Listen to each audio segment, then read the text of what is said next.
ሰላም ቅዱሳን እንዴት ናችሁ? ይህ በሆሳዕና እናት ቃልዮት ቤተክርስቲያን ተዘጋጅቶ የሚቀርብላችሁ የመጽሐፍ ዳሰሳ ፕሮግራማችን ነው።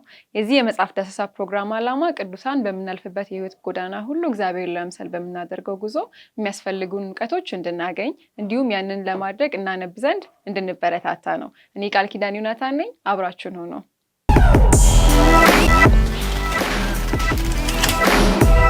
ይህንን የመጽሐፍ ዳሰሳችንን የምናደርገው በተመሳሳይ ጉዳይ ላይ የተጻፉ መጽሐፍቶችን በአንድ ምዕራፍ በመዳሰስ ነው። እዚህ የመጀመሪያው ምዕራፍም አስተማሪ የሆኑ የህይወት ታሪኮቻቸውን የጻፉልን ሰዎች መጽሐፍቶች እንዳስሳለን። ለዛሬ የመረጥነው መጽሐፍ በሪቻርድ ውንብራንድ ተጽፎ በተስፋዬ መስፍን የተተረጎመው ቶርችድ ፎር ክራይስት ወይንም በአማርኛው ትርጓሜ ለክርስቶስ ተሰቃየው የተሰኘው መጽሐፍ ነው። መጽሐፉ የመጀመሪያ እንግሊዝኛ ቅጂ በ1959 ዓ.ም የታተመ ሲሆን የአማርኛ ትርጉሙ ደግሞ በ1966 ዓ.ም ታትሟል። ይሁን እንጂ በወቅቱ በሀገሪቱ በነበረው የፖለቲካዊ ርዕዮት ለአንባቢያን ከመድረስ ታግዷል። ይህ መጽሐፍ ለአንባቢያን ለመድረስ የደርግን መንግስት ከስልጣን መውረድ መጠበቅ ነበረበት። ጸሐፊው ሪቻርድ ውንብራንድ በወንጌላውያን ቤተክርስቲያናት ወንጌላዊ ሲሆን በዓለም አቀፍ ደረጃ የታወቀ ደራሲ፣ ክርስቲያን መሪና ምሁርም ነው።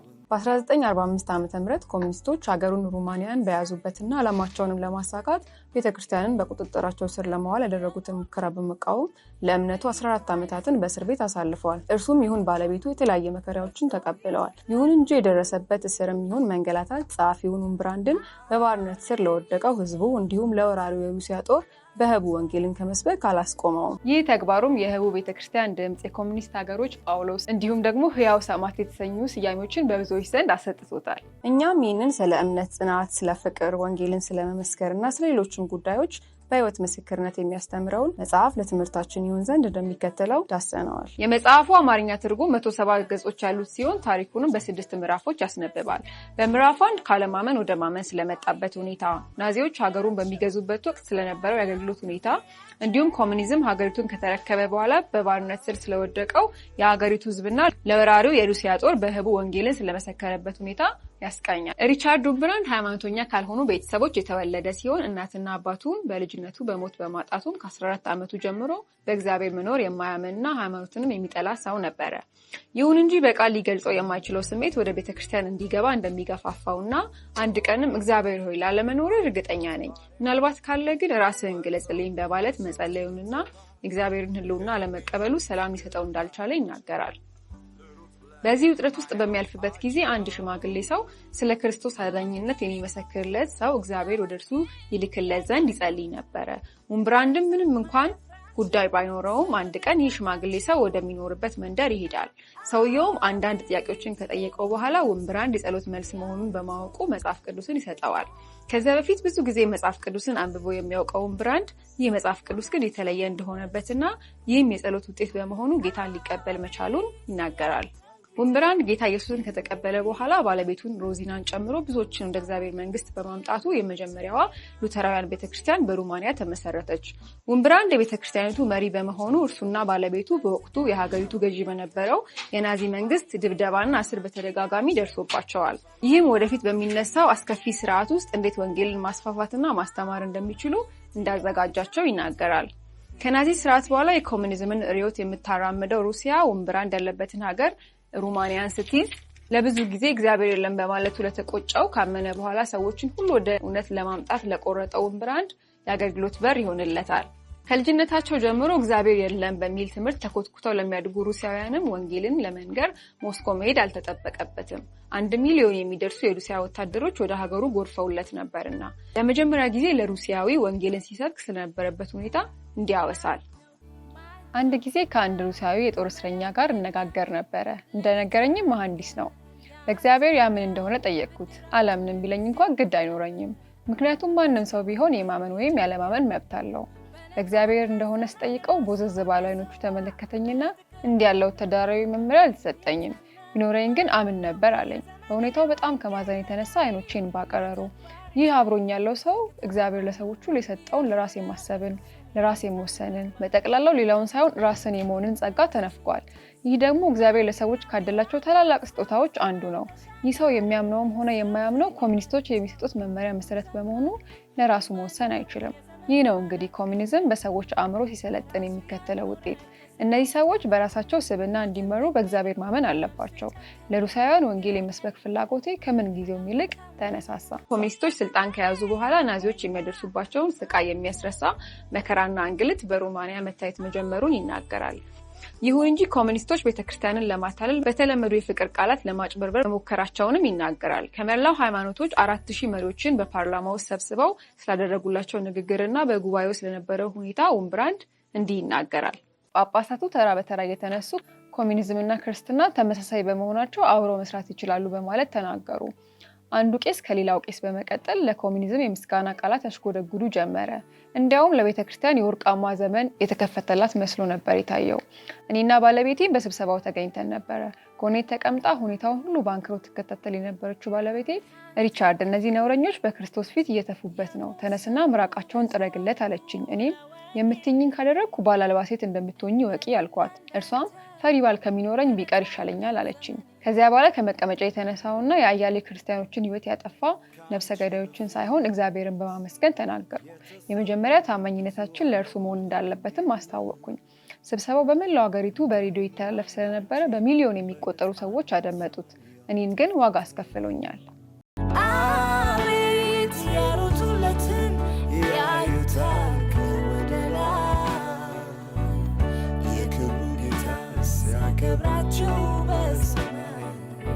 ይህ ጊዜ ብዙ የሃይማኖት መሪዎች ክርስትናን ከኮሚኒዝም ጋር ለማስታረቅ እውነትን ሲክዱ የታዩበት፣ ጥቂቶች ለክርስቶስ ያላቸውን ታማኝነት አስመስክረው ለስቃይ ራሳቸውን የሰጡበት፣ ክርስቶስን ሳይሆን ኮሚኒዝምን የሚያገለግሉ መሪዎች እውነተኛ ምዕመናንን አሳልፈው መስጠት የጀመሩበት፣ እንዲሁም ትክክለኛው የክርስቶስ ተከታዮች መሰባሰባቸውንና አገልግሎታቸውን በህቡ ለማድረግ የተገደዱበት ጊዜ ነበረ።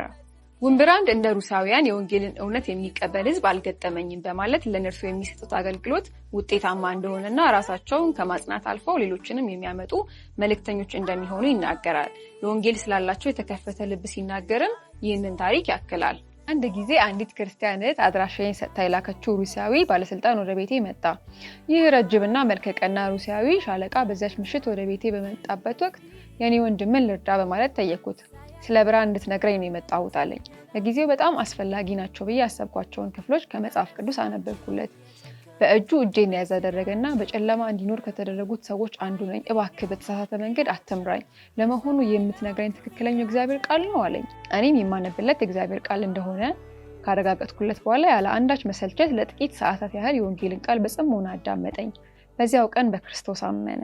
ውምብራንድና በህቡ የምታገለግለው ቤተክርስቲያን ለሩሲያውያን ወታደሮች እንዲሁም ለሀገሬው ህዝብ ወንጌልን ለመስበክ የተለያዩ መንገዶችን እንደሚጠቀሙ መጽሐፉ ይገልጻል።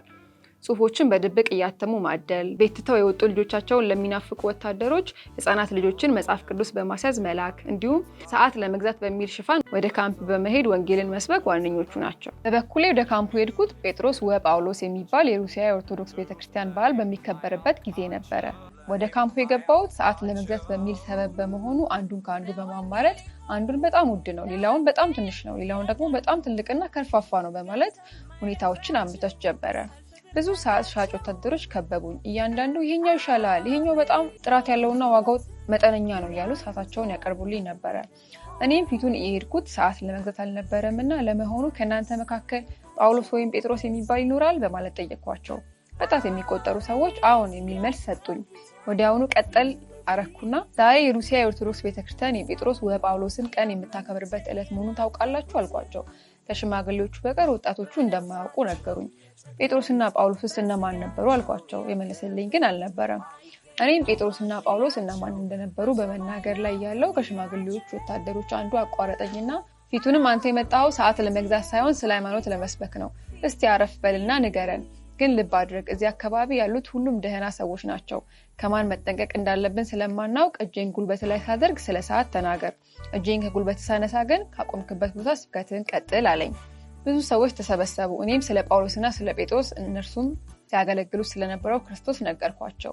የማይታመኑበት ሰው ወደ አጠገባቸው ሲመጣ ያ ወታደር እጁን ጉልበቴ ላይ ያደርጋል። እኔም ስብከቴን አቋርጥና ስለ ሰዓት አወራለሁ። ተጠራጣሪው ሲሄድ ደግሞ ካቆምኩበት ስፍራ ስለ ኢየሱስ አዳኝነት መስበኬን እቀጥላለሁ። በተደጋጋሚ የሄድኩ ወንጌልን ሰበኩላቸው። ብዙዎች ጌታን ተቀበሉ። ብዙ ቅዱሳት መጻሕፍትንም አሰራጨን። በምዕራፍ 2 ውንብራን በእስር ስላሳለፈው ጊዜ እርሱን ጨምሮ የተለያዩ ክርስቲያኖች ስለደረሰባቸው መከራና እንግልት በተጨማሪም ባለቤቱና ልጆቹ ስለከፈሉት መስዋዕትነት ያወሳል። ውንብራን ያመነውን ኢየሱስ ክርስቶስን ለመካድ ፈቃደኛ ስላልሆነና በክርስቲያኖችም ላይ ለመመስከር ስላልፈለገ በመጀመሪያ ለ8 ዓመት ተኩል ከ3 ዓመት አንጻራዊ ነፃነት በኋላ ደግሞ ለ5 ዓመት ተኩል በድምሩ ለ14 ዓመታት በእስር ቤት ማቋል። በእርሱም ሆነ በሌሎች አማኞች ላይም ስለደረሰው መከራ ሲገልጽ አብዛኛውን ነገር መናገር አልፈልግም፣ በጽሁፍ ማስቀመጥ ራሱን የቻለ ስቃይ ያሳደረብኛል ይላል። በእስር ቤት ውስጥ ይሰቃዩባቸው ስለነበሩባቸው መንገዶች ሲገልጥም እንደዚህ ይላል። ሲታሰሩ የነበሩት ወንጌላውያንና አስተማሪዎች ብቻ ሳይሆኑ እምነታቸውን ሲያስፋፉ የተገኙ አርሶ አደሮች፣ ወጣቶችና ልጃገረዶችም ጭምር ነበሩ። ክርስቲያኖች ተዘቅዝቀው ይታሰሩና ይገረፋሉ። ከዚያም ለዚያ ተብሎ የተዘጋጀ ማቀዝቀዣ ውስጥ ይከተታሉ። አማኞች በመስቀል መሬት ላይ ታስረው እስረኞች እንዲሸኑባቸው ይደረጋል። ምንም መንቀሳቀሻ የሌለው ደክሞን ከተደገፍነው የሚወጉ ሹል ሚስማሮች ያሉትና ከቁመታችን ትንሽ የሚበልጥ ሳጥን ውስጥ እንከተታለን። ከተንቀሳቀስን ወደ ቆዳችን ጠልቀው የሚገቡ መውጊያዎች ባሉት ካቴናም እጃችን ይታሰራል። ሪቻርድ ከስቃዩ የተነሳ ህሊናውን ይስት እንደነበርና ከደረሰበት ከባድ ድብደባ የተነሳ 4 የጀርባ አጥንቶቹና ሌሎች አጥንቶቹ እንደተሰበሩ በተጨማሪም 18 ቦታ በእሳት እንደተጠበሰ ይናገራል። የአንድ መጋቢን ታሪክም እንደዚህ ያጋራናል። አንድ ፍሎረስክ የሚባል ፓስተር በእሳት በጋለ ቢላዋ እየጠበሱ አሰቃዩት፣ ክፉኛ ደበደቡት። ይህም አልበቃ ብሏቸው የነበረበት ክፍል ውስጥ የተራቡ አይጦች በብዛት እንዲገቡ ተደረገ። ሌሊቱን ሁሉ እንቅልፉን አጥቶ አይጦቹን መከላከል ነበረበት። ትንሽ ሸለብ ካደረገው ግን አይጦቹ ይነክሱታል። ለ2 ሳምንት ያህል ቀንና ሌሊት እንዲቆም ተደረገ። ይህ ሁሉ የደረሰበት ሌሎች ክርስቲያኖች ወንድሞችን አሳልፈው እንዲሰጥና ስለ ስራ እንቅስቃሴያቸውም እንዲጠቁማቸው ያቀረቡለትን ጥያቄ ባለመቀበሉ ነበረ። እርሱ ግን ፍንክች አላለላቸውም። በመጨረሻም የ14 ዓመት ልጁን አስመጥተው የሚፈልጉትን እስኪነግራቸው ድረስ እፊቱ ይገርፉት ጀመረ። በልጁ ስቃይ እንደ እብድ ያደረገው አባት አሌክሳንደር ስቃይን ማየት አልችልም፣ የሚፈልጉትን ልነግር ነው አለ። ልጁ ግን በእምነቱ እንዲጸና ነበር ለአባትየው የመለሰለት። በዚህ በጣም የተናደዱ ኮሚኒስቶች እስኪሞት ድረስ ልጁ እንደበደቡት። ሆኖም እግዚአብሔርን እያከበረ ነበር የሞተው። ይህን ካየ በኋላ የወንድማችን ፍሎረስክ እምነት ከመድከም ይልቅ በይበልጥ በረታ። አቤት ያሩቱለትን ያዩታል ከወደላ የክብሩ ጌታ ሲያከብራቸው በእስር ቤት ውስጥ አካልን ከማሰቃየት በተጨማሪ እምነታቸውን ይክዱ ዘንድ የአእምሮ ጠረጋ ወይም ብሬን ዋሽንግ ይደረግ ነበረ። ይህም የሚደረገው ክርስትናን የሚያንቋሽሹ ኮሚኒዝምን ደግሞ የሚያወድሱ ቃላትን ደጋግመው እንዲናገሩ በማድረግ ነው። ይህንን እንዴት እንደተቋቋሙት ሲገልጽ ሪቻርድ እንዲህ ይላል። ብሬን ዋሽንግን መቃወም የሚቻለው ልብን ከማንኛውም ቂምና ጥላቻ በማጽዳት ብቻ ነው። የአንድ ሰው ልብ በኢየሱስ ፍቅር ታጥቦ ከነጻ ክርስቶስን በሚገባ የሚወደው ከሆነ በማንኛውም አይነት መከራ ውስጥ ማለፍ ይችላል። ሙሽሪት ለሙሽራዋ ምን የማትሆንለት ነገር አለ? ሙሽሪት ሙሽራዋን እንደምትወደው ሁሉ ከወደድነው ማንኛውንም ነገር ተቋቁመን ማለፍ እንችላለን። በመቀጠልም በእግዚአብሔር ፊት የሚመዘነው ምን ያህል ማፍቀራችን እንጂ ምን ያህል መከራ መቀበላችን አይደለም በማለት ኮሚኒስት እስር ቤት ያሉ ክርስቲያኖች እግዚአብሔርንና ሰዎችን የሚወዱ ስለመሆናቸው ይመሰክራል። በህቡ ወንጌልን የምታስፋፋ ቤተክርስቲያን አባል የሆነች አንዲት ልጃገረድ ነበረች። ወንጌልን እንደምታሰራጭና ህፃናትን ስለ ክርስቶስ እንደምታስተምር ኮሚኒስቶች ቢደርሱባትም ስቃዩን ይበልጥ መራራ ለማድረግ እስከ ሰርጓ ቀን ድረስ ጠበቋት። የምታገባው በቅርቡ ነበረ። የሰርጓ ዕለት የሙሽራዋ ልብሷን ለብሳለች። ማናችንም ብንሆን የሰርግ ቀን በልጃገረድ ህይወት ውስጥ ከፍተኛ ደስታ ቀን መሆኑን እናውቃለን። በድንገት የህዝቡ ደህንነቶች ወደ ክፍሉ ገቡ። ሙሽሪት ሰዎቹን ስታያቸው ገና 2 እጆቿን ለራት አዘጋጅታ ነበር የጠበቀቻቸው። ያጠለቁላትን የእጅ ካቴና የሰማያዊው ሙሽራ የላከልኝ ስጦታ በማለት ሳመቻቸው። ኮሚኒስቶች ግን እያዳፉ ወሰዷት። ኮሚኒስቶች እጅ የገባች ልጃገረድ እስረኛ ምን እንደሚደርስባት ስለሚያውቁ በስፍራው የነበሩ ሁሉ አለቀሱ። ከ5 ዓመት በኋላ እንዳልሆነ ሆና ተፈታች። ያለ ዕድሜዋ ገርጅፋ የ30 ዓመት ሴት ብትመስል እርሷ ግን ክርስቶስ ከተቀበለው መከራ አንጻር የደረሰባት በጣም ጥቂት እንደሆነ ትናገራለች። ፍቅራቸው ግን ከዚህም እንደሚዘልና ከክርስቶስ እንደተማሩት ለሚያሰቃዩአቸውም ሁሉ እንደሆነ ሲገልጽ ይህንን ታሪክ ያክላል። አንድ ክርስቲያን እንዲገደል ተፈረደበት። ከመሞቱ በፊት ግን ሚስቱን እንዲያይ ተፈቅዶለት ነበረ። ለሚስቱ የተናገረው የመጨረሻ ቃል ግን የምሞተው የሚገድሉኝን ሰዎች እየወደድኩ እንደሆነ እንድታውቂ ይፈልጋለሁ። የሚያደርጉትን አያውቁም። ለአንቺም ቢሆን የምተውልሽ ምክር ቢሆን እንድትወጃቸው ነው። ባልሽን ስለገደሉብሽ ቂም እንዳትይዥባቸው፣ በሰማያት እንገናኛለን የሚል ነበረ። ይህ አነጋገር በአጠገባቸው ቆሞ ይሰማ የነበረው ሹም ልቡ ስለነካው እርሱ ራሱ ጌታን ተቀበለ። ክርስቲያን በመሆኑ ታስሮ በነበረበት ጊዜ ነው ይህንን የነገረኝ። ውምብራንድና ስለ እምነታቸው የታሰሩ ሌሎች አማኞች በእስር ቤት ውስጥ ሆነው እንኳን በህቡ ወንጌልን ማስፋፋታቸውን አላቋረጡም ነበረ። ሁኔታውንም እንዲህ ሲል ይገልጻል። እኛ እንሰብካለን፣ እነርሱም ይደበድቡናል። በእስር ቤት ውስጥ ወንጌልን መስበክ በጥብቅ የተከለከለ ነው። ወንጌልን ሲሰብክ የተገኘ አይቀጡ ቅጣት እንደሚደርስበት እናውቃለን። በልባችን ከኮሚኒስቶች ጋር አንድ ውል አደረግን። ይኸው እኛ ልንሰብክ፣ እነርሱ ደግሞ ሊደበድቡን። እኛ መስበኩ ደስ የሚለን ያህል ለእነርሱ ደግሞ መግረፉ ያስደስታቸዋል። ስለዚህ ሁለታችንም ደስተኞች ነን ማለት ነው። የአንድ የክርስቶስ አፍቃሪ ታሪክንም እንዲህ ሲል ለማስረጃነት ይጨምራል። አንድ ጊዜ አንድ ወንድም ለእስረኞች ጓደኞቹ በመስበክ ላይ ያለ ዘበኛው በድንገት በሩን በርግዶ ገባ። እያዳፋና መሬት ለመሬት እየጎተተ ወደ መግረፊያው ክፍል ይዘውት ሄዱ። ብዙ ከደበደቡት በኋላ ህሊናውን በመሳቱ እየጎተቱ እንደወሰዱት ሁሉ እየጎተቱ አመጡና በእስር ቤቱ ወለል ላይ ዘረሩት። ህሊናውን ሲያውቅ እያቃሰተ እንደምንም ቀላለና ይቅርታ ወንድሞቼ፣ ቅድም ስብከቴ ምን ላይ ነበር ያቆምኩት በማለት እንደገና ስብከቱን ቀጠለ። አቤት ያሩቱለትን ያዩታል ከወደላ የክብሩ ጌታ ሲያከብራቸው በሰማይ። ውምብራንድ ስለ ወንጌል ዋጋ የከፈለው እርሱ ብቻ ሳይሆን ሚስቱና ልጁም ጭምር እንደሆነ ይናገራል። ሚስቱ ሳቢና ልክ እንደርሱ እስር ቤት ገብታ ብዙ ተሰቃይታለች። በዛ ስለነበረው እስርና ስቃይም እንዲህ ያብራራል።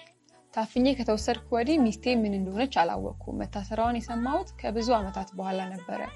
ክርስቲያን ሴቶች ከወንዶች በበለጠ ሁኔታ ነው በእስር ቤት የሚሰቃዩት። ልጃገረዶች የእስር ቤት ዘበኞች መጫወቻ ነው የሚሉት፣ መዘባበቻና መቀለጃ ያደርጓቸዋል።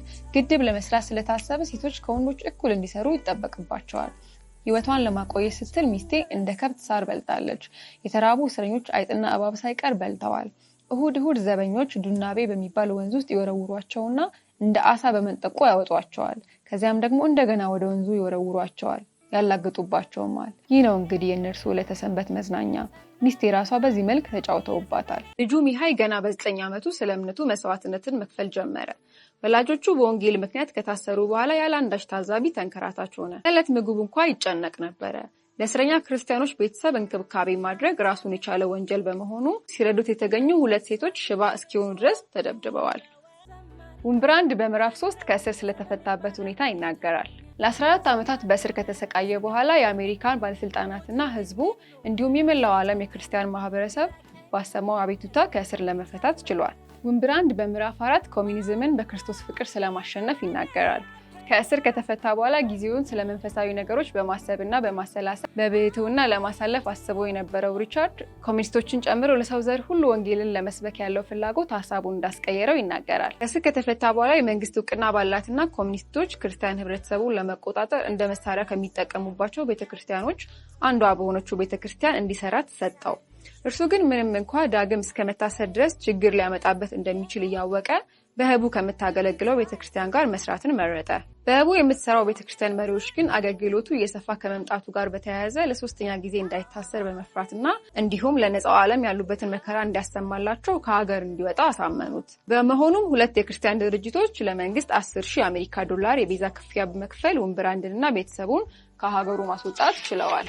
በእስር ላይ ያሉ ክርስቲያኖችን በጣም በሚያስከፋ ሁኔታ ቢያልፉም ደስተኛ ሆነው መገኘታቸውና ሲደበደቡ እንኳን መዘመራቸው ሌሎችን እስረኞችንና የእስር ቤቱን ዘበኞች ሳይቀር ያስደንቃቸው እንደነበረ በመግለጽ እርሱም ሲያሰቃዩት የነበሩትን እኚህን ኮሚኒስቶች በክርስቶስ ብቻ ወደሚገኝ ወደዚህ እርካታና ደስታ የማምጣት ጽኑ ፍላጎት እንደነበረው ይገልጻል።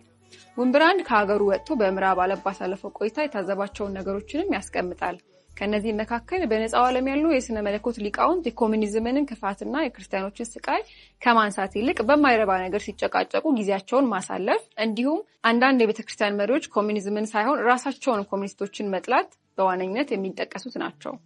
ሪቻርድ ኮሚኒዝምን ሳታወግዝ ለምን ንጹህ ወንጌል ብቻ አትሰብክም ለሚሉት ሰዎች እንዲህ በማለት ኃጢአትን ሳይገልጡ ወንጌልን መስበክ እንደማይቻል ይናገራል።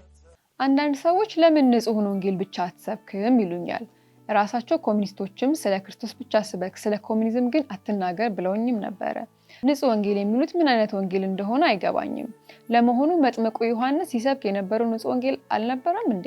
መጥምቁ ዮሐንስ የእግዚአብሔርን መንግስት ቀርባለችና ንስሐ ግቡ በማለት ከመስበኩ ሌላ በዘመኑ የነበረውን ንጉስ ሄሮድስን በክፉ ስራው ተቃውሞታል። ስለዚህም ተሰይፈዋል። ለመሆኑ ጌታ ኢየሱስ ራሱስ ቢሆን ወዮላችሁ እናንተ ግብዞች ጻፎችና ፈሪሳውያን የእፉኝት ልጆች በማለት በዘመኑ የነበሩትን የሃይማኖት መሪዎች ግብዝነት አልተቃወመምን? በምዕራፍ 5 በህቡ ስላለች ቤተክርስቲያን አገልግሎት ሁኔታና ስለ አገልጋዮቿ እንዲሁም በምዕራፍ 6 ስለዚህ አገልግሎት ድል ሪቻርድ ይናገራል። ኡምብራንድ ኮሙኒዝም ከግማሽ ክፍለ ዘመን በላይ በጊዜው በዓለም ላይ ቢሰፍንም የተቀዳጀው ድል ግን የሽንፈት ድል እንደሆነና የራሳቸው ህትመቶች ሳይቀሩ ከጊዜ ወደ ጊዜ የክርስቲያኖች ቁጥር እየበዛ መሄዱን መዘገባቸውን ይናገራል። የተለያዩ በክርስቲያኖች እንቅስቃሴ ዙሪያ የተጻፉ ዘገባዎችን፣ በስር ላይ ያሉ ሰዎችን ደብዳቤዎች እንዲሁም ለመጀመሪያ ጊዜ በሞስኮ የተካሄደውን የክርስቲያኖች ሰላማዊ ሰልፍ በመጥቀስ የህይወት ታሪክ ያሰፈረበትን ለክርስቶስ ተሰቃዩ የተሰኘውን መጽሐፍ ይጨርሳል። መጽሐፉ ብቻችንን መቆምንና መከራን የሚያስከትል ቢሆን እንኳን ለእምነታችንና ለእውነት መቆምን ለሚያስፈሩና ልባቸው ለተዘጋ ለሚመስሉ ሰዎች እንኳን ወንጌልን መስበክን፣ እግዚአብሔርና ሰዎችን በፍጹም ፍቅር መውደድን፣ በማይረቡ ነገሮች ከመጨቃጨቅ በጋራ የክርስቶስ ተቃዋሚ የሆኑ ሐሰተኛ ትምህርቶችን መዋጋትን፣ ባለማመቻመችና ኃጢአትን በመቃወም ወንጌልን መስበክን እንዲሁም የተለያዩ ነገሮችን ለዛሬ አንባቢያን ያስተምረናል። እንግዲህ እነዚህን የሚያህሉ ምስክሮች እንደ ደመና በዙሪያችን ካሉልን እኛ ደግሞ ሸክምን ሁሉ ቶሎም የሚከበንን ኃጢአትን አስወግደን የእምነታችንንም ራስና ፈጻሚውን ኢየሱስን ተመልክተን በፊታችን ያለውን ሩጫ በትዕግስት እንሩጥ። እርሱ ነውርን ንቆ በፊቱም ስላለው ደስታ በመስቀል ታግዞ በእግዚአብሔር ዙፋን ቀኝ ተቀምጧልና። እኛም ይህንን ለክርስቶስ ተሰቃዩ የተሰኘውን ድንቅ መጽሐፍ ያቀረቡልንን ፓስተር ሪቻርድ ኡምብራንድን በማመስገን እንዲሁም ሁላችንም መጽሐፉን እንድናነብ በማበረታታት የዛሬ ፕሮግራማችንን ጨረስን። መልካም የንባብ ሳምንት። ያሩቱለትን ያዩታል ከወደላ የክብሩ ጌታ ሲያከብራቸው በሰማይ